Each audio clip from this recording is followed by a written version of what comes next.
김현정의 뉴스 쇼.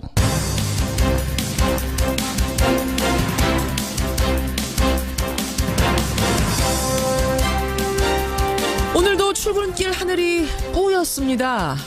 애청자 여러분, 마스크 챙기셨습니까? 지금 남부지방을 제외하고는요, 전국의 대기질이 나쁜 상태입니다. 그래서 오늘도 서울시는 버스, 지하철 무료 운행을 하는데요. 글쎄요, 이제 가능하면 자가용 놓고 대중교통을 타자. 그래서 배기가스 줄이자. 취지는 좋은데 가성비를 놓고 갑론을박이 벌어졌죠. 잠시 후에 박원순 서울시장부터 연결합니다.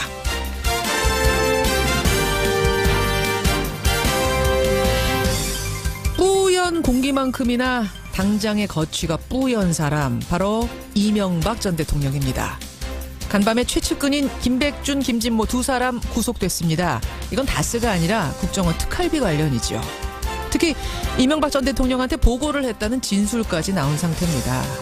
결국은 MB는 다스가 아니라 특활비로 검찰청 포토라인 직전까지 온 것 같습니다. 참 굵직한 뉴스가 많은 아침, 김현정의 뉴스쇼 출발합니다.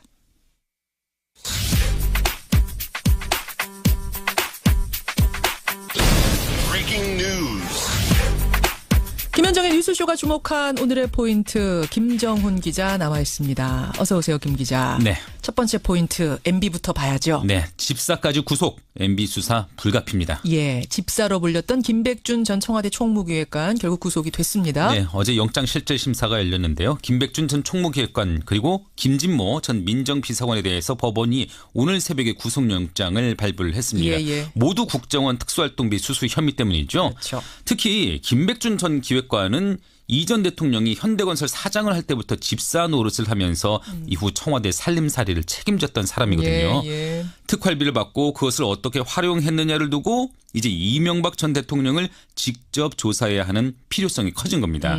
여기에 검찰은 전 국정원 기조실장을 조사하면서 국정원 돈이 청와대로 전달되는 사실을 이 전 대통령도 알았다. 이런 진술을 확보한 것으로 알려졌네요. 이게 핵심인 거잖아요. 네. 이 전 대통령도 알았다, 보고를 받았다, 이 진술이 나왔기 때문에 결국은 검찰청 포토라인에 설 수밖에 없는 거다라는 얘기가 나오는 건데, 사실 이명박 전 대통령은 계속해서 나 국정원 특활비 갖다 쓴다는 생각을 해본 적도 없다 이러지 않았습니까? 맞습니다. 그 입장은 현재도 마찬가지입니다. 지금도요. 네. MB 측은 검찰이 허무맹랑한 내용을 언론에 흘린 거라면 이는 퇴행적 정치 공작이다 이렇게 발끈하고 있거든요. 예. 이명박 전 대통령은 오늘 참모들과 회의를 한 뒤에 이에 대한 입장을 밝힐 것으로도 보이네요. 잠시 후 행간에서 이 이야기는 좀 더 들어가 보지요. 다음 포인트 갑니다. 네, 아이스하키 팀 명분이냐 실리냐. 아이스하키 팀, 그러니까 평창올림픽의 아이스하키 팀, 남북 단일팀을 가느냐 마느냐 놓고 논란이 있어요. 네, 북한이 평창올림픽에 참여한다고 하니까 이왕이면 남북 단일팀을 꾸려보자는 얘기가 있었고요. 예. 현실적으로 살펴보니 여자 아이스하키 팀을 두고 구체적인 논의가 이어진 것인데요. 여자 아이스하키 팀 정도는 괜찮겠다 이런 거예요. 네. 근데 하지만 명분을 찾다 보면은 그 조직력이 떨어지면서 좋은 성적을 낼 수 없을 것이라는 부정적 의견도 있거든요. 그렇죠. 오늘 오전에 남북의 판문점에서 평창올림픽 관련한 실무 회담을 갔는데 이 문제가 주요 의제로 다뤄질 예정입니다. 예. 또 이 밖에 전체 북한 방문단의 규모, 이동 경로, 또 체류비 문제 등이 함께 논의될 것으로 보이네요. 그 여자 아이스하키 팀 감독이 캐나다 출신이거든요. 네네. 이런 말을 했더라고요. 올림픽이 임박한 상황에서 이런 얘기가 나오는 게 충격적이다. 네. 이렇게까지 얘기를 한 상황이기 때문에 이 선수단의 의견이 어떻게 반영이 될지, 최종 결론은 어떻게 될지 이거 지켜볼 일입니다. 마지막 포인트 보죠. 네, 가상화폐 청원 20만 돌파입니다.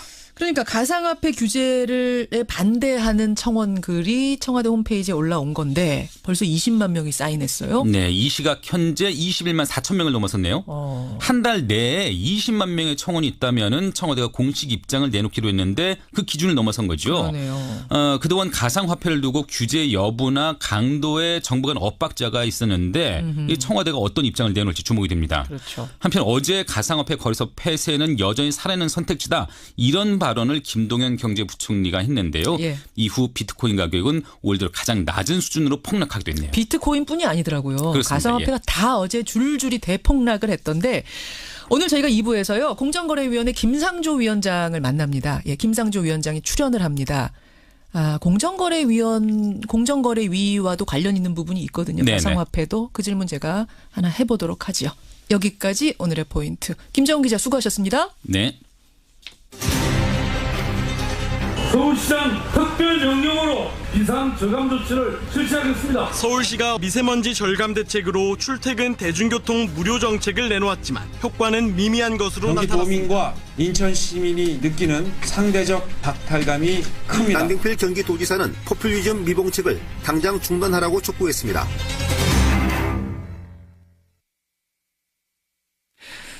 예, 서울시가 지난 월요일에 출퇴근 시간 버스 지하철 무료 운행을 시행했습니다. 자율적인 차량 이부제를 유도해서 어떻게든 자가용 통행량을 줄여보고 공기질을 좀 낮게 개선해보자라는 거였죠. 근데 결과를 놓고 지금 갑론을박이 거셉니다.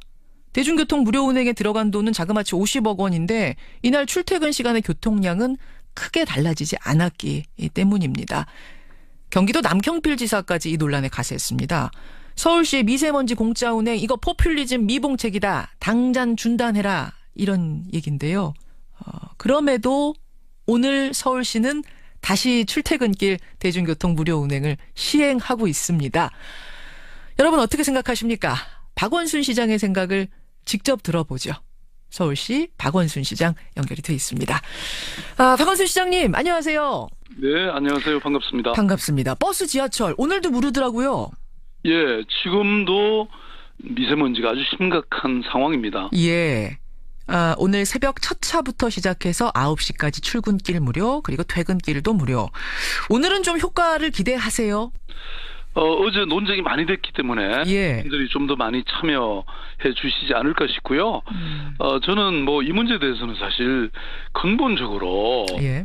아니 미세먼지가 이렇게 심각하고 이것 때문에 시민의 생명과 안전이 위협받고 있는 상황 속에서 서울시가 취하고 있는 이런 비상 저감 조치는 사실 저는 이거는 마땅히 정부 기관으로서 해야 될 일이고요. 예. 이걸 시비 거는 것을 저는 좀 이해가 사실 안 됩니다. 누구나 이거 더 참여할 수 있도록 독려하고 예. 함께 참여해야 되는 거 아니겠어요? 마땅히 해야 될 일, 뭐든지 할 수 있는 건 다 해봐야 되는 상황인데 이걸 갖고 시비 거는 건 이해가 안 간다. 그렇습니다. 이 말씀이세요. 네. 그러니까 미세먼지 심각하다는 건 누구나 인정하고 이거 어떻게든지 줄여야 된다는 건 누구나 인정합니다. 다만 이제 그 방법에 있어서 생각들이 좀 다른 것 같아요. 박원순 시장의 서울시는 대중교통 무료 정책을 선택을 한 건데 남경필 경기도지사의 생각은 좀 다르더군요. 전체 운전자의 20%가 참여하면 1% 정도 미세먼지 농도 감소가 예측이 된다. 근데 실제로는 20%도 아니고 2%가 참여했다. 효과가 전혀 없었다. 하루 공짜 운행하는데 예산이 50억 원이 든다. 열흘이면 500억 원이다. 한 달이면 1,500억 원이다. 그야말로 혈세가 먼지처럼 날아가고 있다. 이렇게 반박을 했습니다. 답변을 주시죠. 저는 지금 정치적으로 이 문제를 접근할 것이 아니고요. 시민의 생명과 안전이라는 관점에서 접근해야 된다고 생각합니다. 사실 방금 말씀하신 그런 이 추정은 예. 사실이 아니고 평소에도 사실은 이제 경기도의 경우에는 예. CNG 버스의 전환도 지금 절반밖에 안 하고 있고 천연가스. 예. 그렇죠. 100% 하고 있는데 어허. 그다음에 노후 경유 차량의 운행 제한도 제대로 안 하고 있습니다. 어제 경우에 경기도 지역의 미세먼지가 훨씬 더 심각했습니다. 예. 그런데 어제 오전을 보면 서울은 79인데요. 경기도는 거의 100에 가까웠습니다. 그런데 아무것도 하지 말자고 하는 것이지 않습니까? 그러니까 서울시는 비상저감 조치를 실시하고 예. 정부도 마찬가지입니다. 그런데 이런 것을 하고 있는 효과가 없었다고 하는데 경기도가 참여했다면 예. 훨씬 더 효과가 높아졌죠. 경기도한테 한번 권유해보지 그러셨어요. 같이 좀 권유했죠. 하셨어요. 10번 이상을 실무적으로 협의했고 그런데 예산이 부족하다는 이유로 예. 방금 또 예산을 얘기하셨는데 예. 저희들의 경우에는 이런 비상저감 조치를 실시할 경우가 연간 한 7번 정도 될 걸로 예상되고 있습니다. 이 정도의 그러니까 무료로 대중교통을 제공할 정도의 비상 상황은 그렇습니다. 7번 정도 예상하세요? 네, 그게 한 1월, 3월에 집중되고 있고요. 왜냐하면 1월, 3월이 예. 중국에서의 이 미세먼지가 날라오는 경우도 많고 또 이게 겨울이철이지 않습니까? 예. 방도 많이 하고 뭐 여러 가지 이유 때문에 이 시기에 집중되고 있는데 저희들이 예측하기로는 한 7번 정도. 그러면 보통 한 번에 한 50억 정도 해서 예. 뭐 한 300억 내외에 이런 예산이 지출될 걸로 예상되고 저희들은 이미 예산 조치까지 다 해놨습니다. 그 정도는 감당할 만한 수준이다라는 말씀이신 그렇게 거죠. 해야죠. 그리고 이 돈이 어디 하늘에 날아가는 겁니까? 그러니까 50억 원을 선택할 거냐, 시민의 안전과 생명을 선택할 거냐. 예. 저는 마땅히 그에 대한 답을 한 것입니다. 그 7번이라는 수치는 근데 어떻게 나온 건가요? 아니 그게 수치가 지금 납범이라고 하는 대기질이 예.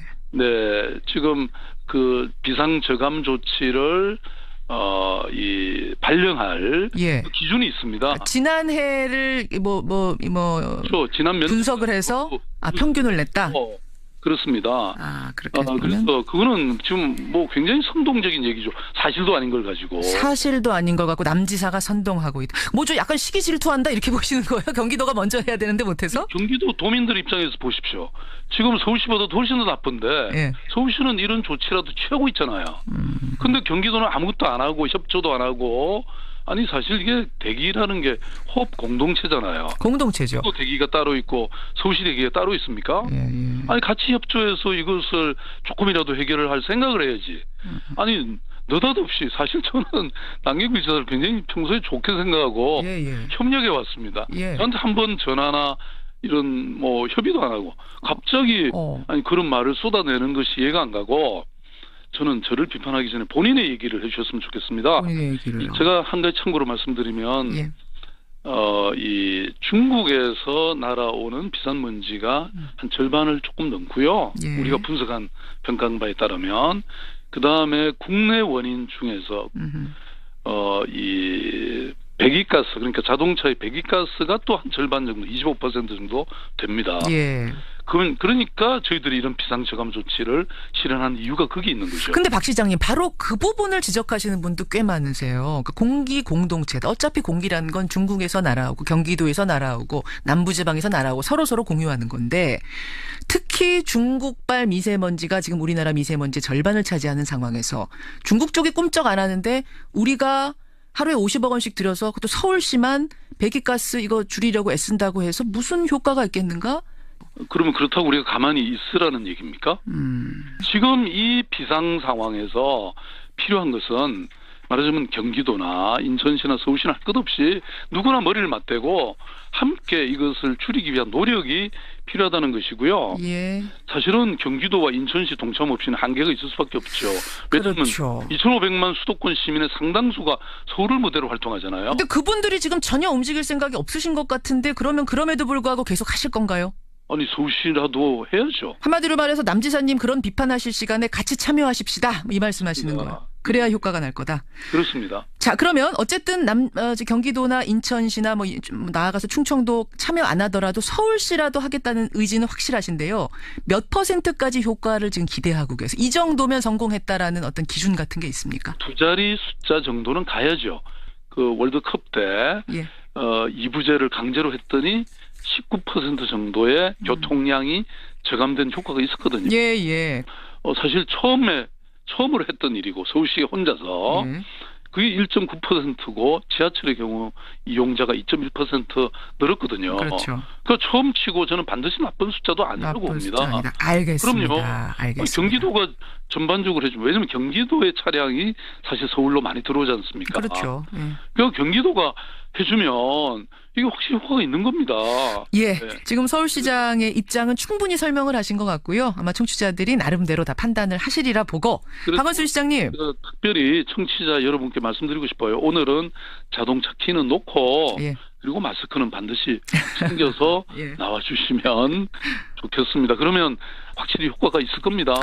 뭐 서울뿐만 아니라 전국의 분들이 이게 뭐 차량 2부제를 하느냐 마느냐가 아니라 다 그렇게 좀 참여하셨으면 좋겠다 그 말씀하신 거예요. 네, 그렇습니다. 그나저나 뭐 자주 모실 수 있는 분이 아니니까 제가 나오신 김에 짧은 질문 하나만 드릴게요, 시장님. 네. 뭐 지방선거가 얼마 남지 않아서 박 시장님 어디에 가나 이 질문 받으실 텐데 서울시장 3선 도전 사실상 사실로 봐도 되는 거죠? 예, 뭐 사실상 고민의 매듭은 지은 상태고요. 예. 제가 공식적인 자리는 따로 가질 예정입니다. 사실 뭐 지난 6년간 서울의 혁신을 이렇게 연속적으로 이끌어온 사람으로서 또 문재인 정부의 성공에 책임이 있는 사람으로서 제게 주어진 그런 소명에 대해서 많은 고민을 했고요. 예. 네, 이제 뭐 공식적으로 밝히겠습니다. 그렇군요. 매듭은 지었다 말씀하셨어요. 예. 근데 뭐 이거는 이제 박 시장뿐 아니라 일반적인 이야기일 수도 있습니다만 네네. 지자체장 3선에 도전하는 분들에게는 피로감 얘기가 나오기 마련입니다. 3선 피로도. 시민들이 피로도를 느껴서 3선은 쉽지 않다라는 이런 당 내부의 설왕설래 어떻게 보세요? 그건 뭐 정치인들의 얘기라고 생각하고요. 지금 시민들이 바라는 것은 방금 우리 대기질, 미세먼지 말씀드렸습니다마는 내 삶의 문제를 진정으로 해결해주는 그런 사람에 대한 기대가 저는 확실히 있다고 생각합니다. 청와대 마음이 혹시 다른 데가 있는 거 아니냐 뭐 이런 보도가 나오기도 했었어요, 최근에. 뭐 그건 사실과 다른 얘기라는 것을 이미 당사자인 임종석 비서실장이 밝힌 사안입니다. 예. 저는 정말 이 청와대가 선거에 개입해서 불필요한 논란을 만들 이유는 저는 전혀 없다고 생각합니다. 근거 없는 이야기다. 그건 신경 쓰지 않으셔도 된다. 이런 말씀이세요. 네네. 저는 이번에 평창올림픽에 북한이 참가하는 거 보면서 말이죠. 내년에 전국체전 서울에서 열리죠. 그렇습니다. 예. 혹시 여기 또 뭔가 좀 연결고리가 없을까 이런 생각 들던데 혹시 구상하신 건 없습니까? 그거 너무 정보가 빠르시네요. 무슨 말씀이세요? 서울시는 안 그래도 예. 내년 전국체전이 100주년인데요. 예. 서울시가 유치를 해놨습니다. 그렇죠. 그런데 이 100주년이라는 얘기는 일제 강점기에부터 시작됐다는 얘기지 않습니까? 그렇죠. 그때는 정말 북한에 있는 모든 지역까지 포함해서 한반도의 전체 도시가 참여했던 것이죠. 예. 그래서 이번 그 평창 올림픽의 평화적인 이런 개최에 이어서 북한이 내년 그 전국체전에도 참여할 수 있도록 그래서 또 가능하다면 뭐 평양과 서울에서 동시에 개최하도록 뭐 이렇게 하는 것을 저희들이 제안해 볼 생각입니다. 서울과 평양에서 동시 전국체전을 내년에. 네, 그렇습니다. 근데 그게 내년이잖아요. 그렇습니다. 그러면 시장님이 되셔야 되는 거잖아요.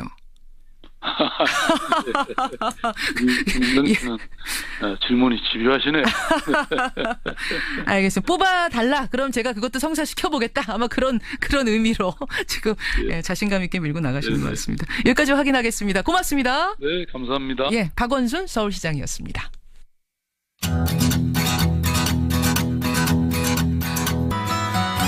김성환의 행간 시사평론가 김성환 씨 오셨습니다. 어서 오십시오. 네, 안녕하세요. 예, 오늘도 미세먼지 뚫고 오셨어요. 네, 굉장히 심하네요. 근데 제가 아까 전에 앞날이 뿌연 사람 하나 있다 그랬잖아요. 네. 이명박 전 대통령. 네, 맞습니다. 예, 오늘 행간 그 얘기죠? 네, 어제 자정을 조금 넘긴 시각이었는데요. 이명박 전 대통령의 최측근 청와대 근고직이었던 김백준 전 청와대 총무기획관이 법원의 영장 실질심사 끝에 구속이 됐습니다. 예. MB 집사 김백준의 구속, 이 뉴스의 행간을 좀 살펴볼까 합니다. 그러니까 뭐 되느냐 마느냐 반반이었어요 사실은. 근데 구속영장 발부가 됐습니다. 네, 맞습니다. 이명박 전 대통령의 40년 직위이자 재산관리인 또 위인설관이라는 비난까지 들으면서 수석급 기획관에 앉혔던 아주 이례적인 인물이거든요. 정말 최측근이죠. 예, 근데 영장이 기각되지 않을까 이렇게 했는데 이 서울중앙지법 오민석 영장 전담 판사는 죄를 범하였다고 의심할 만한 상당한 이유가 있고 증거인멸의 염려가 있다 이러면서 구속영장을 발부했습니다. 예. 이 김 전 기획관은 2008년 2월부터 2011년 12월까지 김성호 원세훈 전 국정원장으로부터 2억 원씩 총 4억 원의 특활비를 받은 혐의를 받고 있습니다. 예, MB 집사 김백준의 구속. 이 뉴스의 행간 이면 분석합니다. 첫 번째 행간은 혐의를 부인했지만 결국 구속됐다입니다. 혐의를 강하게 부인을 했죠. 네. 영장 실질심사에서 국정원에서 돈을 받은 사실 자체가 없다 이렇게 혐의를 완강하게 부인했거든요. 그런데도 구속이 됐습니다. 그렇죠. 왜 그럴까? 그동안에 법원의 구속영장 발부를 보면 굉장히 깐깐하게 했잖아요. 뭔가 다른 게 이유가 있었을 것이다 이렇게 볼 수밖에 없는데요. 이거는 김 전 기획관이 부인할 수 없는 증거나 정황을 검찰이 확보했다 이렇게 얘기할 수 있을 것 같습니다. 뭘까요? 이번 사건의 원료를 살펴보면 알 수 있는데요. 이 원세훈 전 죄송합니다. 원세훈 전 국정원장의 20억 유용 혐의를 수사하던 중에 특활비 유용 혐의를 찾아냈잖아요, 검찰이. 그렇죠. 이 말이 뭐냐면 국정원 입출금 내역을 검찰이 들여다봤다는 얘기가 될 수 있습니다. 그러니까 국정원 특활비가 빠져나간 기록이 남아 있었다는 얘기가 되는데요. 아하. 여기에 국정원의 근고직이었던 김주성 전 기획조정실장의 진술이 보태졌습니다. 예. 그러니까 박근혜 정부 특활비 의혹의 키맨이 이현수 국정원 기조실장이었잖아요. 그렇죠. 그러니까 이명박 정부에는 김주성 전 기조실장이 있었다는 얘기입니다. 그러니까 김백준 전 기획관은 김백준 이 상납 요구를 받고 직원을 시켜서 현금을 전달했다고 하는 김주성 전 기조실장의 진술 때문에 결국은 구속이 됐다 이렇게 볼 수 있을 것 같습니다. 그렇죠. 빠져나갈 길이 없었어요. 두 번째 행간은 뭔가요? 두 번째 행간은 김백준의 입에 이명박 정부 도덕성이 달렸다입니다. 이건 무슨 말씀이세요? 이명박 정부에 대한 직접 수사, 이건 기정사실이나 이제 이명박 전 대통령에 대한 직접 수사는 기정사실이나 다름이 없거든요. 기정사실입니다. 네, 왜냐하면은 오늘 검찰 고위 관계자가 한겨레와 인터뷰를 한 내용을 보니까요. 예. 이제 직접 수사가 불가피하다. 이렇게 딱 아주 잘라서 말을 했습니다. 아하. 김백준 전 기획관이 입을 열게 되면 이명박 전 대통령의 도덕성이 한꺼번에 다 무너질 수가 있는데요. 왜 이렇게 말씀드리느냐. 박근혜 전 대통령 문고리 3인방, 특히 이재만 총무비서관이 입을 여니까 어떤 일이 벌어졌습니까? 특활비로 기치료비, 주사비, 하다못해 사적 관리인 월급까지 줬다는 사실이 드러났습니다. 그렇죠. 도덕성이 한꺼번에 와르르 다 무너져 버렸거든요. 예. 이명박 전 대통령도 사실은 마찬가지입니다. 이 장진수 전 공직윤리지원관실 주무관에게 줬다고 하는 5천만 원.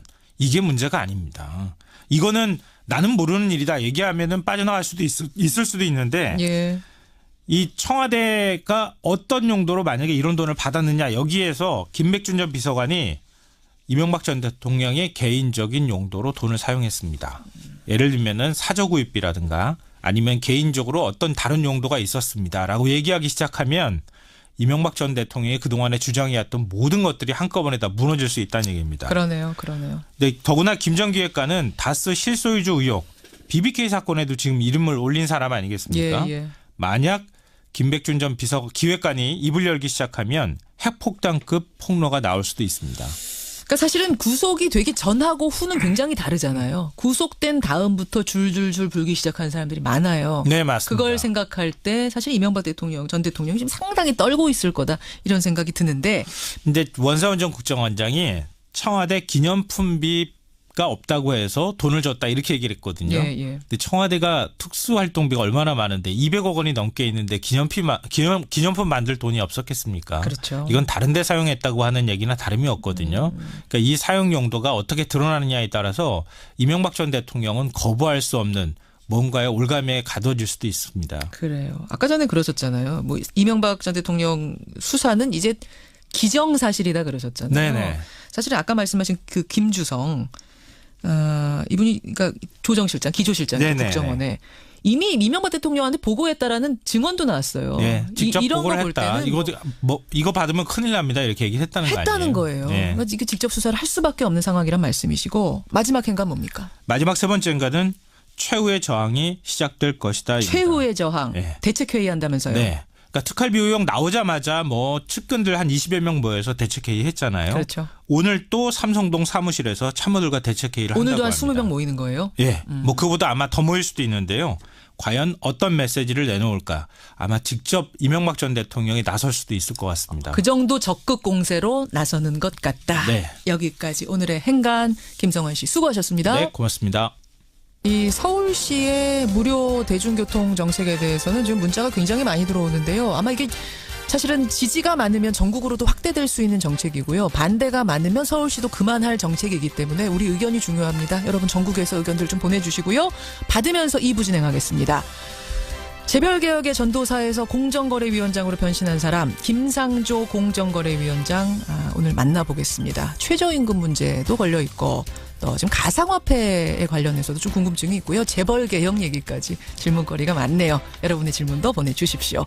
수요일 라디오 재판정에서는 오늘 좀 스페셜 재판정을 마련해봤습니다. 어제 한 언론에서 국방부가 군복무 단축을 추진 중이다. 육군의 경우 18개월로 단축할 거다라는 보도를 하면서 하루 종일 떠들썩했습니다. 국방부에서는요. 여러 가지 안 중에 하나다. 3월에 최종 결정하겠다. 이렇게 지금 입장을 내놓은 상태인데요. 여러분 어떻게 생각하십니까? 오늘 스페셜 재판정, 스페셜 군사 전문가 두 분을 모셔놓고 이 얘기 해보겠습니다. 찬반 버튼 누를 준비해 주세요. 화제 인터뷰에서는 어제 화제가 됐던 편지 한 통의 주인공을 모시는데요.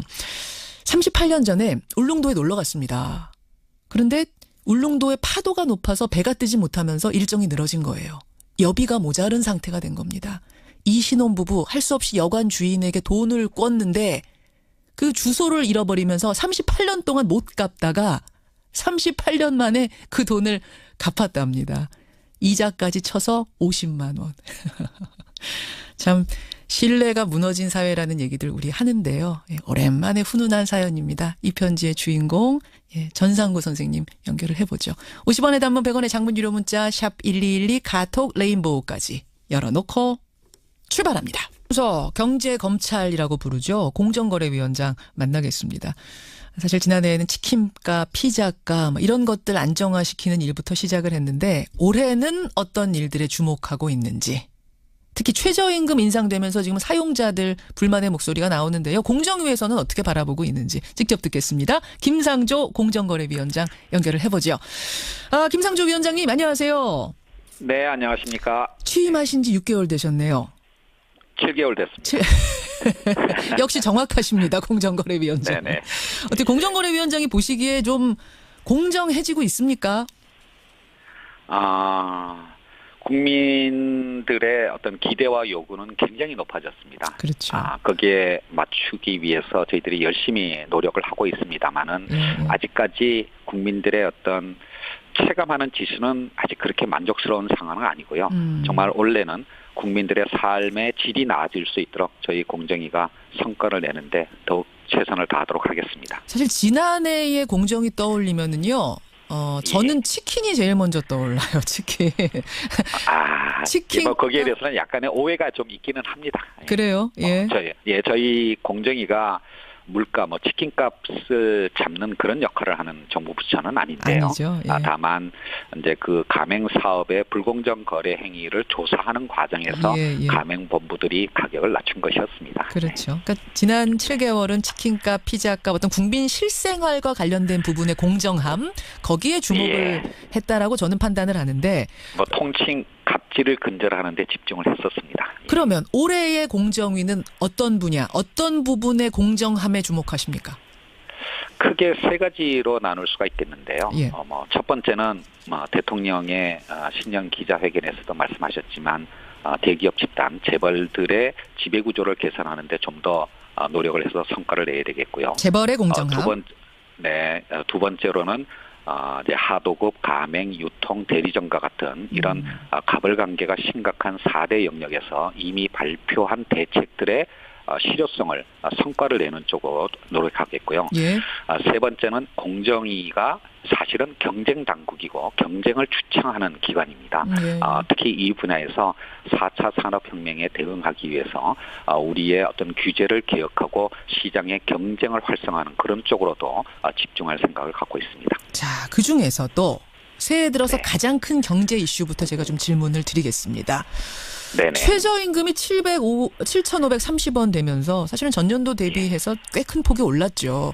영세한 6.4% 올랐습니다. 영세한 가맹점들, 납품업체들, 하도급 업체들, 자영업 하시는 분들 다 지금 호소를 하세요. 인건비 때문에 어렵다. 저희가 얼마 전에는 편의점주 한 분 인터뷰를 했는데 알바생들한테 나가는 인건비 빼고 나면 또 그 프랜차이즈 본점에다가 내는 수수료 빼고 나면 우리가 알바생보다 더 적게 가져가기도 합니다라고 하실 정도거든요. 공정위에서도 어떤 대책들, 관련된 대책들 보고 계세요? 임금은 누군가에게는 소득이고 또 누군가에게는 비용입니다. 특히 최저임금 인상은 우리 사회에서 가장 어려우신 분들의 소득을 올려드리고 그리고 그것이 소비로 더 나아가서 성장으로 이어지는 소득 주도 성장의 핵심 정책이라고 할 수가 있겠는데 여기에는 당연히 코스트 비용이 따르게 되겠죠. 그런데 그 최저임금 인상의 비용을 그 노동자나 알바생을 고용하는 영세 기업들이나 소상공인들이 모두 부담하게 한다면 아마 감당하기 어려울 겁니다. 따라서 저희 공정위에서는 이런 중소기업이나 소상공인과 거래하는 대기업 또는 가맹본부 그리고 유통업체들이 그 비용을 비용을 분담할 수 있는 방향으로 지금 대책을 마련하고 있고요.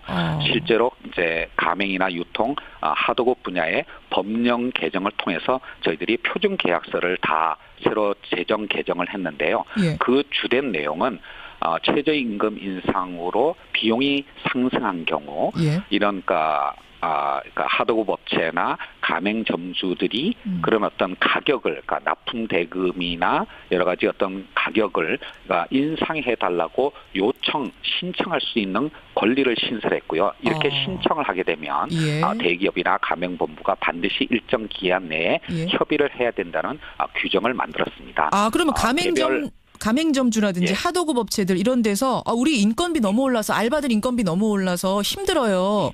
원청에서 계약 좀 다시 해주세요. 수수료 좀 깎아주시고 납품 대금은 더 올려주시고 뭐 이렇게 요청을 해오면 가맹본부나 대기업에서는 대기업이나 가맹본부가 반드시 그 협의에 응해야 되는 의무를 만들었다라는 뜻입니다. 반드시 다 들어줘야 되는 건 아니지만 일단 협의에는 응해야 된다. 네, 그렇습니다. 물론 이제 이거는 조정하는 거니까요. 예. 그 결과는 이제 협상에 따라서 달라지겠지만 신청하면 반드시 협의에는 응해야 되고요. 그리고 개별 중소기업이나 가맹점주가 신청할 수도 있지만 협동조합이나 또는 가맹점 단체를 통해서도 신청할 수가 있게 돼 있습니다. 그렇군요. 이런 제도들을 원래 많은 분들이 좀 이용하시면 긍정적인 어떤 효과를 얻을 수 있을 거라고 기대를 합니다. 협의를 안 하면 어떻게 됩니까? 불이익이 있습니까?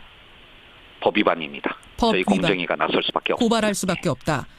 근데 이제 소비자들이 고발까지 갈지는 모르겠지만 하여튼 제재는 들어갑니다. 예. 근데 이제 소비자들이 걱정하는 건 뭐냐면요. 그렇게 되면 기업들이 소비자 가격 인상하는 거 아니냐. 그러니까 임금 인상분으로 또 뭐 하도급 인상분으로 올라가는 손실을 결국은 물건값 올려가지고 소비자들한테 지우게 되는 것 아니냐. 전체적인 물가도 인상되는 거 아니냐. 얼마 전에 일부 외식 업체에서 그런 움직임이 감지되기도 했거든요. 어떻게 보십니까? 예, 비용이 올라갔는데 가격이 그대로 유지될 수는 어렵고요. 더더군다나 공정위와 같은 정부 부처가 그 가격을 누른다라고 하는 것은 시장 경제 질서에 맞지 않는 겁니다. 아까 말씀드린 바와 같이 그런 임금의 인상분을 직접 고용주나 또는 거래 이해관계자들이 분담을 최대한 하고 그래도 안 되는 부분은 가격에 반영될 수밖에 없지 않을까라고 생각합니다. 다만 이런 것들이 이해관계자들의 협의를 통해서 모두의 어떤 비용이 이렇게 잘 분담이 될 수 있는 그런 어떤 시스템을 만들어야 되겠고요.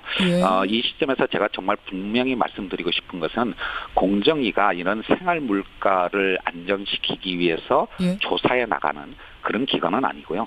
지금 그런 계획도 없다라고 하는 점을 분명히 말씀드리겠습니다. 그럼 소비자들은 좀 걱정이 되시겠는데 그러면 결국 물가는 개입 안 한다는 얘기니까 이거 물가 오르는 거 아니야? 우리가 당장 쓰는 것들 올라가는 거 아니야? 이런 걱정들 되시는데. 그 물가 대책은 정부 부처가 종합적으로 마련을 하고 있고요. 특히 이제 거시적인 물가는 한국은행이 관여하는 것이지만 미시적인 물가에 대해서는 지금 여러 정부 부처들이 조율된 어떤 방안들을 마련하고 있는데 제가 조금 전에 드린 말씀은 공정위와 같은 특정 기관이 가격을 꽉 누르기 위해서 개입하는 일은 없을 거다라는 말씀을 드립니다. 그런 부분에서 개입할 수는 없다. 질서는 바로 잡겠다. 이 정도 말씀으로 이해를 하면 되겠네요. 담합은 규제하겠지만 가격은 시장에서 결정돼야 한다는 것이 공정위를 비롯한 정부의 공식 입장입니다. 그나저나 위원장님, 지금 최저임금이 이제 인상이 되면서 30인 이하의 기업들은 지원을 받습니다만 조금 넘는 기업들, 30인에서 50인 사이 기업들은 굉장히 어려워하더라고요. 이런 불만이 나오는데 이게 그래도 1만 원까지 가는 겁니까? 최저임금? 그 부분에 관해서는 공정위원장이 공식적으로 답변을 드릴 이슈는 아닌 것 같고요. 그러니까 이 부분에 관해서는 이제 대통령의 공약입니다, 분명히. 그렇죠. 그런 차원에서 고용노동부를 비롯해서 정부 차원에서 이 최저임금의 인상 스케줄에 관해서는 신중하게 판단할 거라고 생각을 합니다. 알겠습니다. 공정거래위 김상조 위원장. 최근에 가상화폐, 암호화폐 열풍에 대해서 정부가 이대로 지켜만 보고 있지는 않겠다는 시그널을 계속 보내고 있는데요. 이 방향에 대해서는 김상조 위원장님 동의하세요? 예, 블록체인은 아마 산업 지도를 바꿀 잠재력을 갖고 있는 혁신적인 기술입니다. 다만 그것이 가상화폐, 지불수단으로 사용되기 위해서는 사회적 신뢰를 얻는 과정을 거쳐야 되는데 지금의 가상화폐에 대한 투자는 예. 사실은 투기로 부를 만큼 불안정한 모습이기 때문에 그런 부분에 관해서 불법 행위에 대해서는 범정부 부처가 나서서 예. 규제를 해야 된다고 생각을 하는데요. 예. 그것과 관련해서 공정위는 이 가상화폐 거래소들이 저희가 공정위가 소관하고 있는 그 전자상거래법상의 통신 판매업자 신고를 하고 있는데 이 신고에 맞는 어떤 의무를 부담하고 있는지를 좀 조사를 하고 있고 더 나아가서 이 거래 상대방의 출금을 제한하거나 과도한 면책 규정을 두는 등의 약관법을 위반한 혐의가 있는가에 대해서 이미 조사를 들어갔고요. 빠른 시일 내에 결과를 내려고 하고 있습니다. 이미 조사 중이시군요. 뭔가 약관 어긴 거 없는지. 그럼 뭔가 좀 잡히는 것들이 있습니까? 전자상거래법 위반 문제와 약관법 위반에 대해서는 이미 조사를 들어갔고요. 예. 전자상거래법 위반은 비교적 빨리 결과가 나올 것 같고 예. 약관법 위반 부분에 관해서는 적어도 3월까지는 결과를 내려고 합니다. 그 결과에 따라서 규제가 들어가는 겁니까? 예, 규제라기보다는 제재라고 표현하는 것이 더 적당할 것 같습니다. 예, 그렇게 될 경우에는 심한 경우는 여긴 정말 안 되겠다 싶은 곳들은 폐쇄까지도 갈 수 있는 겁니까? 사실 저희 전자상거래법 상으로 가상화폐 거래소를 폐쇄할 수 있는 권한은 없습니다. 저희. 하지만 저희들이 조사 과정에서 발견한 여러 가지 불법 행위가 있다라면 예. 관계부처의 통보를 통해서 적절한 조치를 취할 계획을 갖고 있습니다. 제가 잘 몰라서 그러는데요. 그럼 관계부처에다가 여기 통보를 하면 거기서는 이걸 업계에서 퇴출시키거나 이렇게 폐쇄시킬 수도 있는 거예요? 그것과 관련된 딱 맞는 법률 규정이 없는 것은 분명한 현실입니다. 왜냐하면 가상화폐는 최근에 새로 나타난 현상이기 때문에요. 그렇죠. 관련 법이 마땅치는 않습니다만은 그렇다고 해서 정부가 아무런 수단도 없이 손 놓고 있을 수만은 없는 것이고요. 예. 현행 법을 통해서 또는 필요하다면 새로운 법률 개정을 통해 가지고 예. 적절한 시장 경제 원리에 맞는 적절한 규제 제재 수단들을 마련할 생각을 갖고 있습니다. 지금 법으로 안 된다면 새로운 법을 만들어서라도 적절하게 규제해야 된다라는 확실한 그 부분에선 소신을 예. 가지고 계시네요. 그러니까 이 부분에 관해서 최근에 이제 정부 부처 사이에 약간의 조율되지 못한 목소리가 나오면서 혼란들이 있었지만 앞으로는 각 정부 부처에서 충분히 협의해서 조율된 어떤 방침을 내놓음으로써 시장의 예측 가능성을 높이도록 노력을 하겠습니다. 위원장님도 도박이라고 보세요? 법무부 장관은 도박이다 이런 말씀하셨는데. 경제학자의 입장에서 사실은 투자와 투기는 거의 구분하지 못하는 게 경제학자의 입장입니다. 예. 수수께끼 같은 말씀. 그러면 투자와 투기는 구분 못한다. 경계가 애매하다. 내가 하면 로맨스고 남이 하면 불륜 그런 정도의 차이라고 경제학자들은 이해하고 있습니다. 그러니까 이건 딱 도박이다라고 이렇게 못 박을 상황은 아니고 적절하게 규제해야 된다 이쪽이시군요. 경제학자의 입장에서 시장의 경제 활동을 금지하는 쪽으로 가는 것은 그렇게 합리적인 방향은 아니라고 생각을 합니다. 알겠습니다. 다만 그것이 일정 수준을 놓고 특히 법을 위반한 경우에는 그에 상응하는 어떤 제재가 따라야 되겠죠. 분명히 따라야 한다. 그런 의미에서 지금 조사를 하고 계시고 눈에 보이는 곳들도 있고요. 문제점이. 네네. 예, 알겠습니다. 가상화폐 얘기. 자, 재벌 개혁 얘기 제일 큰 얘기가 하나 남았는데 할 수 있는 데까지 좀 해보겠습니다. 김상조 위원장님. 재벌들한테 셀프 개혁안 제출해라. 자발적으로 지배구조 개선할 기회를 주겠다. 안을 만들어라. 이렇게 제시를 한 게 지난해고요. 1차 데드라인이 작년 말이었는데 최대 재벌이죠. 삼성하고 현대는 제출을 안 했습니다. 2차 데드라인이 이제 3월입니다. 그때까지도 안 내면 이거 어떻게 되는 겁니까? 그 전에 사실 얼마 전에 문재인 대통령께서 신년 기자회견을 하면서 대기업이라는 우회적인 표현을 쓰지 않고 재벌이라는 단어를 쓰셨습니다. 그것은 대통령을 비롯해서 정부 전체의 재벌 개혁 의지를 나타낸 것이라고 이해를 할 수가 있겠는데요. 다만 그 수단들은 이미 대통령의 공약에서부터 작년에 저희 공정위를 비롯한 각 부처의 업무 계획에 다 들어있는 내용입니다. 즉 이 말씀은 뭐냐면 후퇴함이 없이 일관된 의지를 가지고 재벌 개혁을 추진하되 그 수단은 충분한 일관성과 예측 가능성을 가지고 하겠다라는 것이고요. 제가 12월 또는 3월 이렇게 데드라인을 제시를 했습니다만은 예. 적어도 올 상반기까지는 자발적인 개혁을 촉구하면서 그래도 미흡하다고 하는 부분이 있다라면 하반기부터는 국회에서의 법률 개정을 통해서 보다 직접적인 어떤 개혁을 요청드리는 그런 어떤 노력을 할 계획을 갖고 있습니다. 2차 데드라인이 3월, 그럼 최종 데드라인은 상반기 끝나는 그 시점입니까? 그러니까 사실 12월과 3월의 차이는 큰 의미는 없고요. 왜냐하면 제가 3월이라는 말씀을 다시 드린 이유는 지배구조 개선 등을 하기 위해서는 주주총회를 거쳐야 하기 때문에 절차가 3월 이제 주주총회가 끝날 때까지 기다리겠다라는 뜻이고요.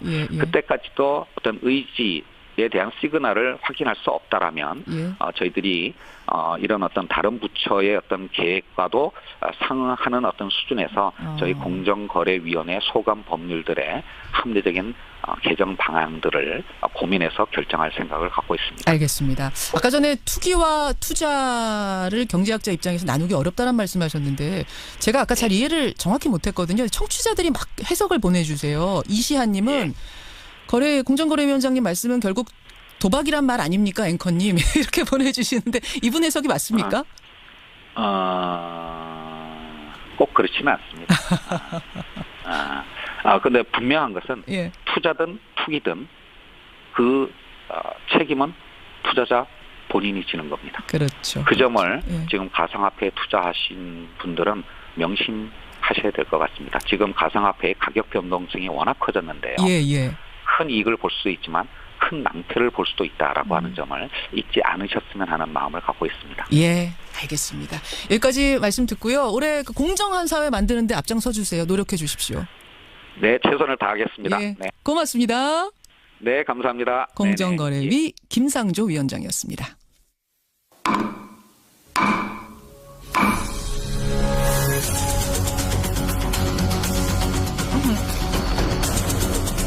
뉴스쇼가 수요일에 마련하는 코너입니다. 라디오 재판정.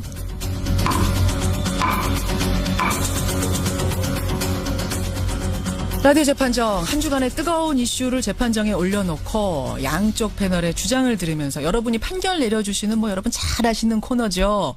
그런데요, 어제 하루 종일 정말 온라인을 뜨겁게 달군 뉴스가 하나 있었습니다. 바로 군 복무기간 단축 문제.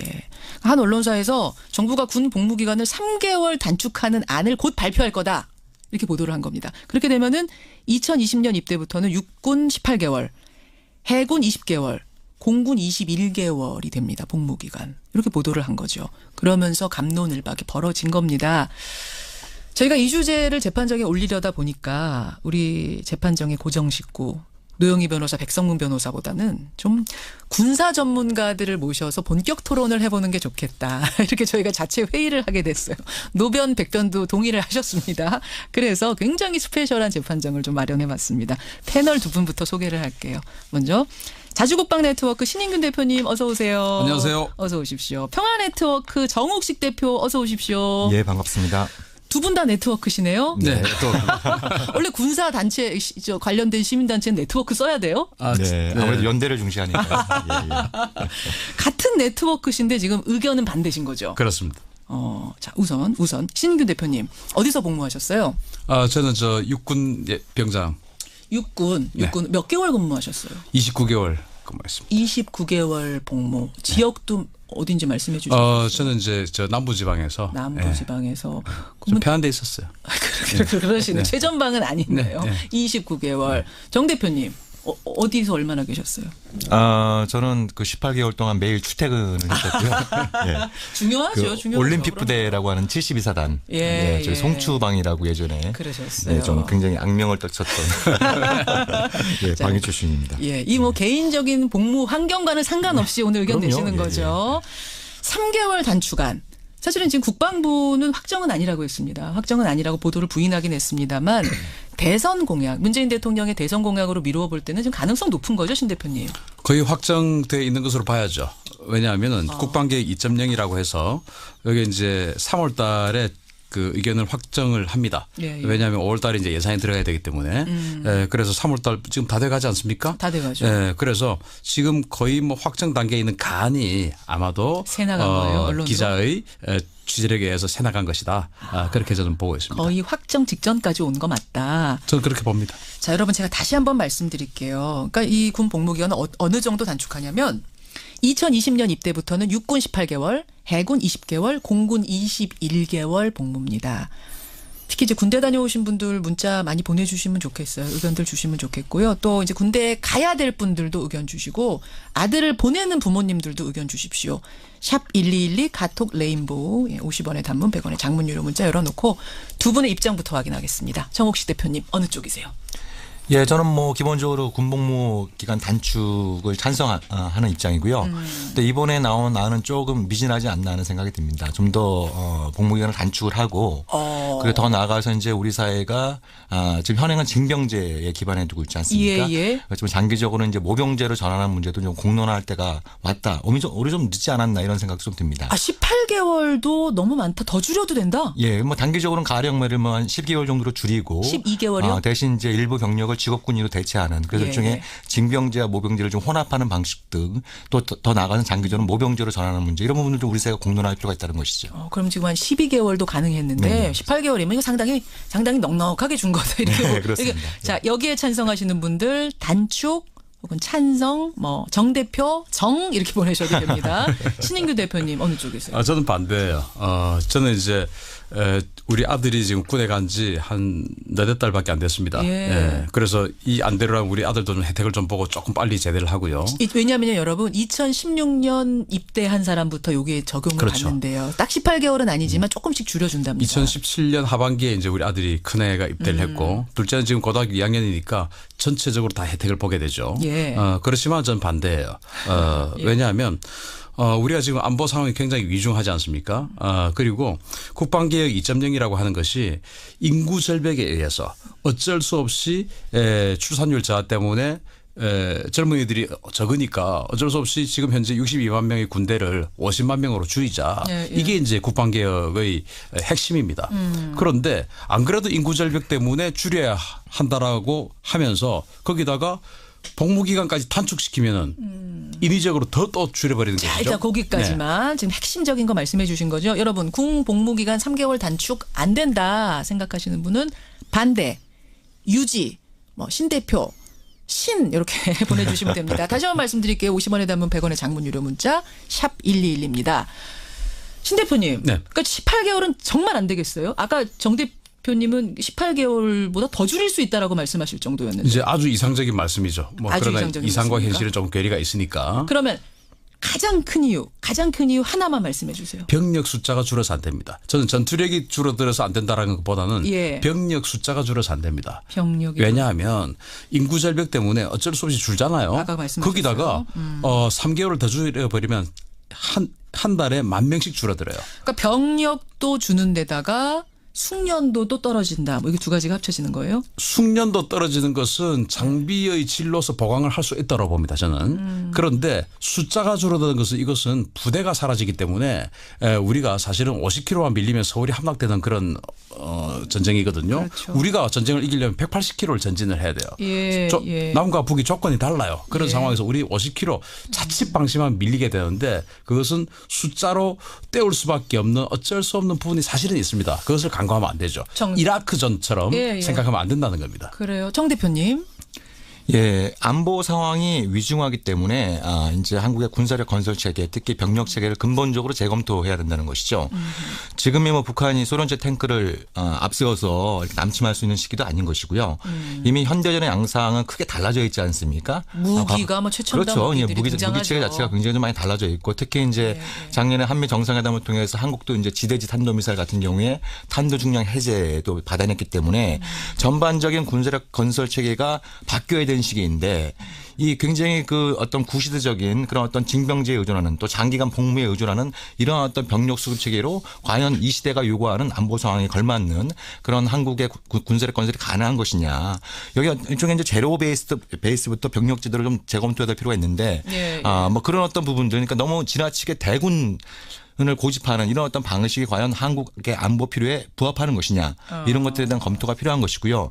지금 현재 한국의 병력 수가 인구 대비로 한다면 한 1.2% 정도 됩니다. 예. 대단히 높은 수치입니다. 보통 이제 OECD 국가 평균이 한 0.3%. 1.2%면 굉장히 높은 거군요. 굉장히 높은 비교했을 것이죠. 때. 예. 그래서 이런 어떤 부분들을 장기적으로 아까 말씀드린 것처럼 이제 징병제와 모병제를 혼합하는 제도 더 나아가서 모병제로 검토를 하면서 과연 미래의 한국의 안보 상황에 걸맞는 적정 병력 수가 얼마인가.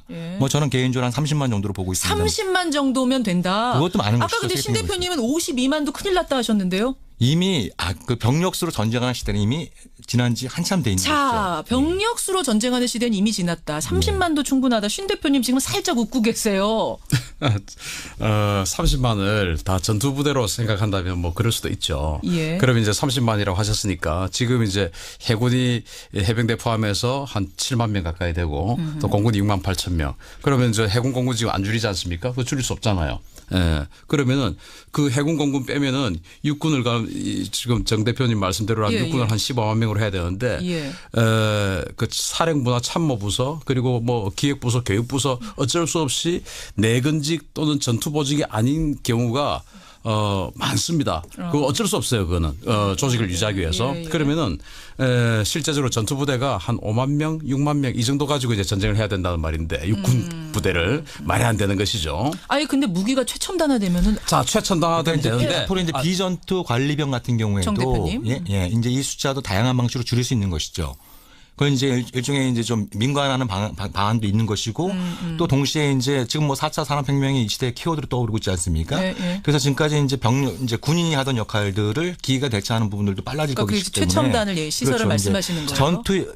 전투 역할뿐만 아니라 비전투 역할 같은 경우에도 4차 산업혁명에 의해서 많이 대체가 될 것이기 때문에 지금의 어떤 기준, 과거의 기준으로 30만 병력이 적다 많다 이렇게 논하는 것은 시대적인 추세가 맞지 않다라는 것이죠. 신 대표님.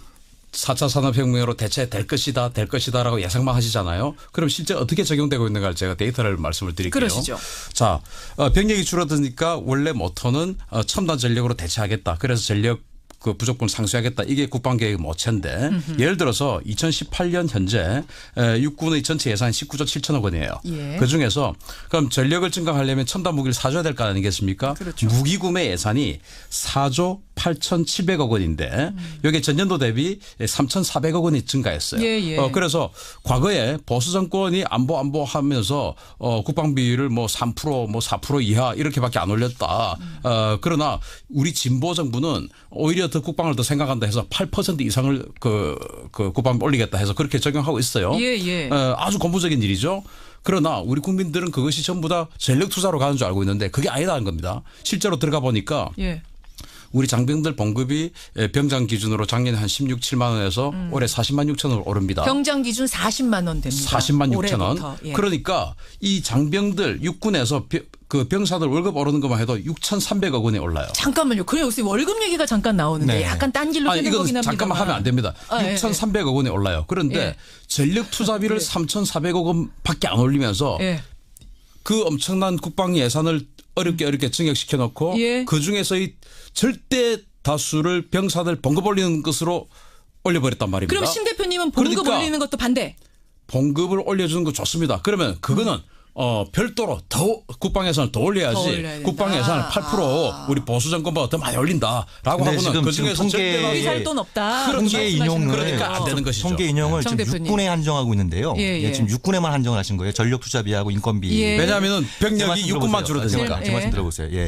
그렇지만 전체 국방비에서 이른바 방위력 개선비 주로 이제 무기 구매하는 데 쓰이는 비용 같은 경우에는 10% 가까이 지금 오르고 있는 상황에 있는 것이고요. 전체로 보면 사병의 임금은 전체 국방비에 차지하는 비율이 많지가 않습니다. 그러니까 병장 기준으로 해서 이제 2배 이상으로 이제 오르면서 이게 굉장히 국방비 인생의 엄청난 부분을 차지하는 것처럼 말씀하시는데 실제의 내용을 보면 그렇지가 않습니다. 왜냐하면 사병의 급여는 워낙 낮은 수준이었기 때문에 이거를 1, 2시만 올린다고 해서 전체 국방부에서 증액분이 차지하는 비율은 몇 프로가 안 되는 것이고요. 오히려 지금 전체적으로 지금 병력 그 전력 개선에 우선순위 투입되고 있는 것이 상대적으로 좀 소홀히 왔던 공군력, 해군력 이쪽에는 육군보다 더 많은 비중이 있기 때문에 지금은 뭐 육군 따로 공군 따로 해군 따로 이렇게 전쟁을 수행하는 게 아니지 않습니까? 일종의 합동 전력, 전체를 통합 봐라. 전력을 갖다가 같이 봐야 되는 것이지 육군의 전력 투자비가 이렇게 별로 높지 않았기 때문에 아까 말씀드린 것처럼 어떤 이제 첨단 과학군화되는 데서 이게 실제 이제 구호와 현실의 괴리가 있다 이렇게 단정하기에는 좀 무리가 따르는 것이죠. 육군의 전력 투자도 7.6% 증가합니다. 네. 증가하는데 우리가 기대했던 이 정도면 어쩌면 할 수도 있지 않을까라고 했는데 그게 의외로 병사들 봉급으로 상당 부분 지출을 했다. 그래서 제가 왜 육군 그 이야기를 하냐. 병력의 감축의 거의 100%가 육군에서 감축되기 때문에 육군 이야기를 한 겁니다. 그래요. 제가 정리를 좀 해보겠습니다, 여러분. 여러분의 의견이 지금 굉장히 많이 들어오는데 보내주십시오. 보내주시면서 그러니까 병력이 줄어드는 게 큰 문제라는 게 이제 신 대표님 생각이거든요. 신 대표 뭐 아까 뭐라고 했죠? 반대, 단축 반대 이렇게 보내주시면 됩니다. 병력이 줄어드는 건 큰 문제다. 하지만 정옥식 대표께서는 병력이 더 줄어도 상관없다. 충분히 이 최첨단 무기라든지 시설로 감당할 수 있는 정도가 되고 있다. 이 판단 자체가 두 분이 다르신 거예요. 여러분 단축 찬성 이러면 정 대표 뭐 찬성 이렇게 지금 보내주시면 됩니다. 가장 많이 들어오는 의견은요. 근데 두 분께 말씀드리고 싶은 게 숙련도 문제를 제일 많이 지적하세요. 청취자 정광준님. 18개월이면 말입니다. 숙련된 업무 수행을 하기엔 턱없이 부족합니다. 아마 이분은 군대 자신의 경험을 말씀하시는 것 같은데 1년 정도 뭐 적응하느라고 이런저런냐고 보내고 나면은 금세 1년 가버리는데 6개월 가지고선 이게 그걸 응용하고 뭐 이러기는 부족하다. 정 대표님께 질문 드리는 것 같아요. 어떻습니까?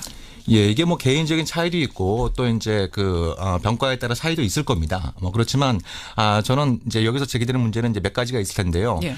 숙련도에 대한 걱정을 해결할 수 있는 방법이 몇 가지가 있다고 생각합니다. 일단 이제 아까 그 신 대표께도 말씀하신 것처럼 상당 부분이 이제 그 기계화되는 부분에서 대체되는 부분이 있을 것이고요.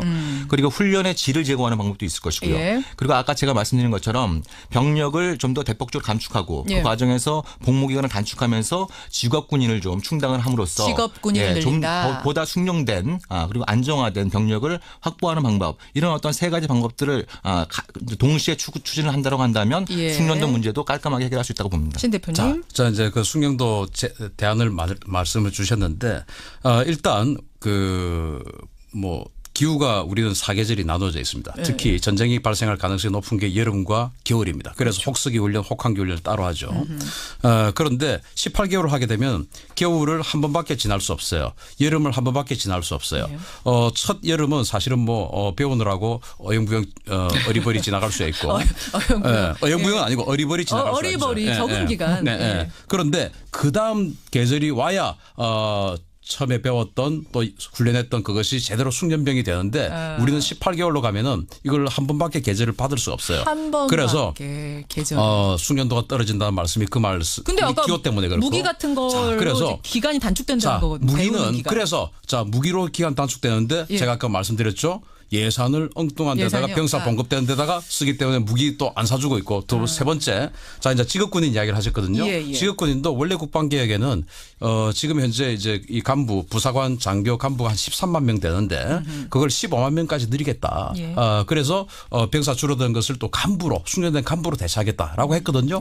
그런데 작년에 이제 그 우리 고용 창출하느라고 공무원 숫자 늘린다고 했지 않습니까? 그때 육군에서도 우리 군에서도 2,350명 정도의 부사관을 늘리려고 했어요. 그러나 실제 기재부에서 예산이 깎여가지고 2,100명 정도만 됐어요. 그리고는 이제부터 더 이상 증원 없다. 국방계획에서 그래서 원래 15만 명 하려고 했는데 안 된다. 13만 2천 명으로 끝.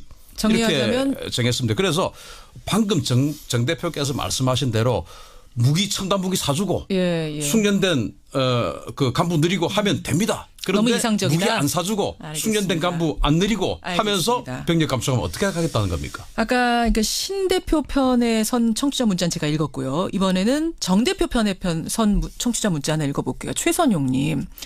꽃다운 나이에 남자라는 이유로 끌려가서 이거 방송용으로 적절치는 않습니다만 개고생해야 되는 게 지금의 상황입니다. 자유민주주의 외치면서 왜 병역 문제는 성역화시키면서 희생을 강요합니까? 이분은 전반적으로 고치자는데 찬성하신대요. 심지어 이분은 모병제에 가야 된다. 이렇게 지금 말씀을 하고 계시는 이런 문자도 들어옵니다. 여러분 마지막 30초 드립니다. 샵 1212 50원의 단문 100원의 장문 유료 문자를 보내주시고요. 지금 상황은 사실상 팽팽합니다. 상당히 팽팽합니다. 제가 정리하면서 두 분께 그럼 적절한 개월수는 어느 정도인가 좀 여쭙게요. 아까 정 대표님은 복무기간 12개월? 육군 기준 12개월? 예, 그렇습니다. 그러니까 12개월 거예요? 플러스 하면서 네. 모병제 일부 요소를 좀 같이. 도입하는. 그래서 이제 1차적으로 중요한 거는 적정 병력 수에 대해서 우리 사회가 좀 공론화해 보자. 현재 한 60여만 명 정도 되는데. 그러면 지금 이 상황에서는 몇 개월? 지금 18개월? 12개월로 줄이고 이제 그 직업군인 일부 보충을 하면서 한 50만 정도로 앞으로 한 10년 정도 유지를 하고 한 10년 후에는 한 30만 정도까지 감군을 생각하는 그런 어떤 방안들이 필요하다고 봅니다. 신 대표님은 저는 동결하는데 동결하는데 지금 이제 또 인구절벽으로 사람이 줄어들잖아요. 예. 그런데 이걸 또 현역 판정률이라는 걸 높여버려요. 그래서 마음이나 몸이 아픈데도 불구하고 어쩔 수 없이 원래는 군에 안 가야 되는데 군에 보내버려요. 과거에 이 제도를 만들던 86세대들이 저희들이 군대 갈 때는 현역을 50% 이하만 갔습니다. 지금은 90% 이상까지 부르겠다는 겁니다. 그 사고는 누가 감당합니까? 알겠습니다. 전투력 다운되는 겁니다. 자, 여러분의 의견 집계 종료합니다. 오늘 라디오 재판정 군 복무기간 단축 18개월 육군 기준입니다. 18개월 찬성하십니까? 반대하십니까? 여러분의 의견은 상당히 팽팽하게 왔어요. 사실은 오차 범위까지 생각하면 거의 찬성 46%, 반대 54%. 우리 뉴스쇼 청취자들은 아직은 좀 이르지 않느냐. 반대 쪽의 손을 조금 더 들어주셨습니다. 깜짝 놀라셨죠? 감사합니다. 그 CBS가 약간의 그 진보 성향을 띤 언론임에도 불구하고 아마 청취자들도 그런 쪽으로 조금 세팅이 되어 있을 거예요. 그럼에도 불구하고 이렇게 안보를 걱정한다고 하는 것은 대한민국이 아직 튼튼하다는 겁니다. 오늘 신 대표님 말씀 조금 더 많이 하셨어요. 정 대표님. 그러니까 이게 저는 이런 걸 계기로 해서 우리 사회가 좀 제대로 된 공론화가 필요하다는 생각이 들고요. 우리 신 대표님께 축하 말씀을 드리고 그렇지만 이게 이 군복무기간 단축이 필요하다라고 하는 부분에 대해서 상대적으로 찬성 의견이 적었던 것은 제가 좀 토론 실력이 좀 부족했던 것이지 그 취지에 대해서는 좀 더 많은 토론이 필요하다라는 생각이 듭니다. 오늘이 사실 1차 토론 같아요. 짧은 시간 안에 끝낼 토론은 아닌 것 같고 두 분 모시고 한번 2차 토론 또 마련해 볼게요. 세부 주제를 가지고. 그렇게 하겠습니다. 그렇게 하겠습니다. 두 분 오늘 고맙습니다. 감사합니다. 감사합니다. 오늘 스페셜 라디오 재판정 정욱식 대표, 신인균 대표였습니다.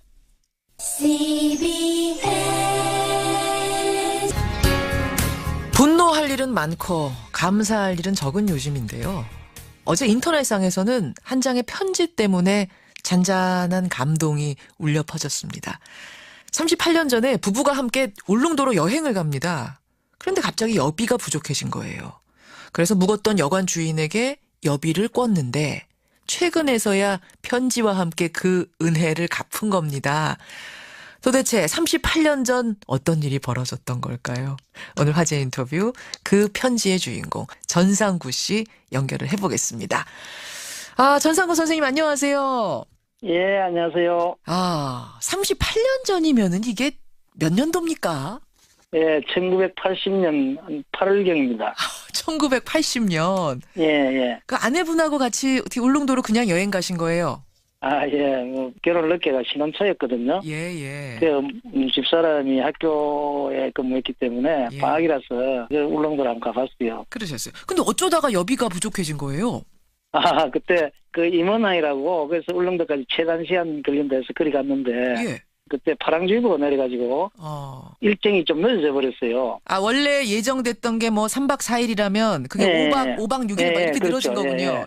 그러다 보니까 예비가 떨어져 버렸어요. 그때는 신용카드 이런 거 없으니까. 그런 거 당연히 없었죠. 가져간 돈이 딱 그건데 이게 일정이 늘어나면서 돈이 부족해진 거예요. 그래서 울릉도에서 다시 임원항으로 돌아오기는 들어왔는데 집에 밀양에 올 차비가 없더라고요. 임원항이면은 그게 삼척인가요, 강원도? 삼척일 겁니다. 삼척에서 밀양까지 올 차비가 없는 거예요.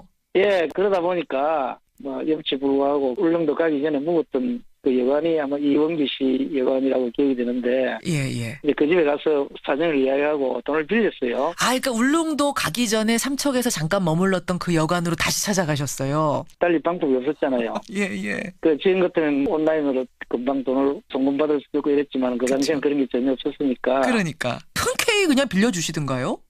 제 기억으로는 그렇게 빌려준 것 같아요. 바로 갚겠다고 약속을 하고. 예. 근데 이제 그 집 주소를 적어가지고 왔는데, 예. 왜냐하면 은행 온라인 통장이 있는 것도 아니고 그 당시에 그랬어요. 그래서 주소를 이제 돈을 붙인다고 했는데, 예. 본의 아니게 그 주소를 메모지를 잊어버렸어요. 붙일 주소하고 이름하고 적어서 이쪽으로 보내드릴게요 했는데 그 적은 쪽지를 잊어버리셨어요. 네, 지금 쪽지를 잃어버렸죠. 아이고. 잃어버려가지고 어떻게 갚을 방법이 없는 거예요. 그 집에 찾아가기 전에는. 그러네요. 근데 이제 저도 그 당시에 회사 다녔던 사람이고 하니까 마음대로 찾아갈 수도 없었고 그 밀양서 그 임원까지는 거리도 상당하거든요. 사실은 또 큰 돈이 아니니까 바쁘게 살다 보면 이게 사실 잊을 수도 있어요. 예. 그런데 그때는 한두 밤 그 잤다는 그걸 인정으로 그걸 빌려주는 게 너무 고마워서 못 갚은 게 계속 마음에 그리키더라고요. 찜찜하신 거죠. 그게 단돈 찜찜했죠. 5천 원이 됐든 만 원이 됐든. 그분들의 그 선의에 내가 일종의 배신을 한 거거든요. 내가 틀림없이 깎겠다고 사정사정해갖고 빌려왔는데 그분들 생각할 때는 아이고 뭐 너도 별 수 없는 사람이지 막 이런 식으로 아마 생각했을 거라 생각하니까 상당히 못 견디겠는 거예요. 그런데 쪽지는 발견할 방법이 없고 그러다가 근데 그 혹시 쪽지를 잊어버릴 거 대비해가지고 내가 어디 뭐 일기장이나 이런 노트에 어디 적어놨나 봐요. 그건 사실을 몰랐는데 그걸 최근에 그 이사를 오면서 그걸 뒤지다 보니까 그게 딱 나오는 거예요. 그러니까 쪽지에 하나 적어놓고 혹시 잃어버릴지 모르니까 내가 여기다 적어놔야겠다 하고서 일기에다가 조그맣게 적어놓은 거를 깜빡 잊으셨던 거군요. 근데 그걸 발견하셨어요, 일기를? 최근에 지금이라도 보내야 되겠다고 114도 물어보고 뭐 이래 했어요. 그래 이제 최근에 원덕업 사무소 민원 사무실에다 전화를 했어요. 잘 찾으셨네, 민원 사무실을. 거기를 했더니 알아 연락 주겠다 이러더라고요. 그래 한 2, 3일인가 있으니까 그럼 연락이 왔어요. 왔어요. 이원규 씨라는 분은 이미 돌아가셨고 94년도에 부인이 김도연 씨라고 계시는데 그분은 울산에 있는 자기 딸내집에 막 그 임원서 왔다 갔다 일한다고 그래 근황을 이야기하더라고요. 이원규 씨가 그 여관 주인 돈 빌려주신 그분이신데 그 선생님은 돌아가시고 지금 사모님이 울산에 지금 딸내집에 살고 계신다. 김도연 씨라는 분이. 어쨌든 찾으셨네요. 그래서 이제 그 출장 사장님을 통해서 그 마을에 이종근 씨라는 이장이 있는데 돈을 보내겠다 이러니까 그분한테 보내면은 전달하도록 했으면 되겠냐고 그러더라고요. 끝나고 나는 이제 까마득하게 잊어버리고 그래 있었는데 오늘 갑자기 계속 어디서 전화가 많이 오네요. 그렇게 된 거군요. 그 뭐 나쁠 건 없지만은 늦게 빚을 갚았다는 그런 건데 이담이라 그러니까 이게 조금 솔직히 좀 불만이에요. 좀 쑥스러우신 거예요. 쑥스럽죠. 자, 그래가지고 이장님이 전달을 해주시겠다라는 얘기를 듣고 돈을 붙이셨는데 보니까 우체국 통산환으로 50만 원이나 붙이셨어요. 뭐 액수는 얼마가 적당할지 저도 잘 몰랐는데 그 당시 임원에서 밀양까지 사람이 오려면은 뭐 50만 원까지는 안 들겠지만은 그분들한테 고마움도 있고 그렇다고 해서 그걸 뭐 이자로 따지라 할 수도 없고 모자라지는 않게 감사의 표현도 좀 전하고 싶고 그래서 보내드린 거예요. 그러니까 이걸 지금 그 돈 빌려주신 이원규 선생님은 여관 주인 이원규 씨는 세상에 안 계세요. 그분이 받지는 못하시는 거잖아요. 그래서 저는 마음이 더 짠하네요. 이거 아주머니가 받으시면 뭐라 그러실까요? 아마 아주머니는 기억에도 없을지도 몰라요. 여간하니까 수많은 사람을 상대로 했을 테고. 그렇기도 하지만 제 생각에는 이거를 돈을 빌려주면서 내가 이걸 못 받아도 그만이다. 받으면 좋지만 아마 이런 심정으로 주셨을 거기 때문에 아마 기억에는 없으실 테지만 이거 받아들고는 얼마나 뿌듯하시겠어요. 쑥스러워갖고 출연도 안 하시겠다고 하는 걸 저희가 억지로 모셨어요. 저는 좀 쑥스럽긴 하지만은 이 메마른 세상에 이런 조그마한 일도 그 잔잔한 그 뭐 감동이 된다고 참말로 그렇다면은 예. 그것도 또한 뭐 나쁜 일은 아니다 싶어서 그럼요. 주저주저 하다가 이렇게 인터뷰도 하고 이렇게 했습니다. 잘하셨습니다. 예, 불신의 시대라고 하잖아요. 사기치는 사람 뉴스 이런 것만 듣다가 38년 전엔 어쩌면 안 갚아도 될지도 모르는 그 돈을 주인을 찾아서 갚는 이 훈훈한 이야기를 들으니까 마음이 따뜻해지고 뭔가 우리 사회에 아직도 신뢰라는 게 남아있구나 싶어서 마음이 좋습니다, 선생님. 제가 대표로 감사드리고요. 이 시대에 살아있는 양심이 돼주셔서. 그리고 김도연 아주머니, 그러니까 여관 주인 그 사모님 만나러 가신다고 제가 들었거든요. 잘 만나고 한번 포옹도 해주시고 사진도 찍고 이러고 오세요. 예, 고맙습니다. 고맙습니다. 38년 전 여관 주인에게 여비를 빌렸던 그 돈을 38년 만에 갚아서 화제가 된 분입니다. 밀양의 전상구 씨였습니다.